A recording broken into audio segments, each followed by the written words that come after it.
Janji menuntaskan kasus-kasus pelanggaran HAM berat masa lalu mengemuka kembali di tengah kontestasi pemilihan presiden 2024. Salah satu yang diungkap oleh Capres nomor urut 1 Anies Baswedan adalah tidak adanya kejelasan kasus kematian pendukung Prabowo Subianto di Pilpres 2019, Harun Al-Rashid saat memprotes hasil pemilu.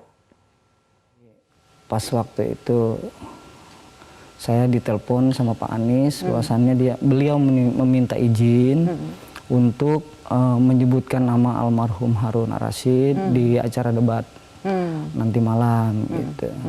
Dan beliau juga meminta izin agar saya bisa kalau memang ada waktu untuk hadir di acara tersebut.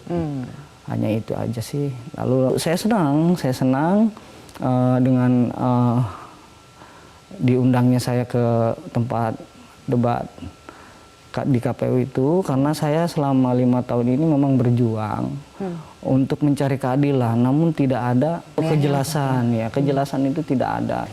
Saya sudah bersama diantar oleh pengacara ya, saya ke DPR bertemu dengan Bapak Fadlijon di DPR itu, entah komisi berapa ya, komisi 3 mungkin ya.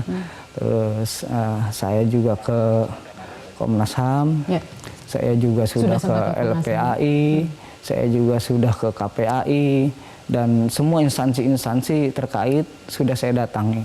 Namun ya kasusnya ya begitu aja, tidak ada kelanjutannya gitu. Ada bantuan hukum yang pada waktu itu diberikan? Bantuan hukum tidak ada. Jadi waktu itu memang saya salah satu yang melakukan investigasi. Ini kasus yang juga sampai hari ini dia menjadi kasus yang tidak terbuka sama sekali. Ada 10 orang yang meninggal, 9 di Jakarta, 1 di Pontianak. Dan dari 9 itu sebetulnya kasus Harun Al-Rashid ini adalah satu kasus yang ada clue-nya, ya, ada sedikit data yang lebih terbuka, karena ada rekaman CCTV, meskipun si pelaku penembakan itu ya luar biasa profesional. Jadi dia kelihatannya tahu di mana CCTV berada sehingga dia tidak tercover seluruh wajahnya, semua dari belakang. Untuk Harun Al-Rashid, kami waktu itu sebetulnya menginvestigasi apakah dia kebetulan saja datang ke situ, seperti cerita Pak Didin kepada saya waktu saya tanya, atau sebetulnya dia ada yang memanggil gitu. Ada 2 keterangan.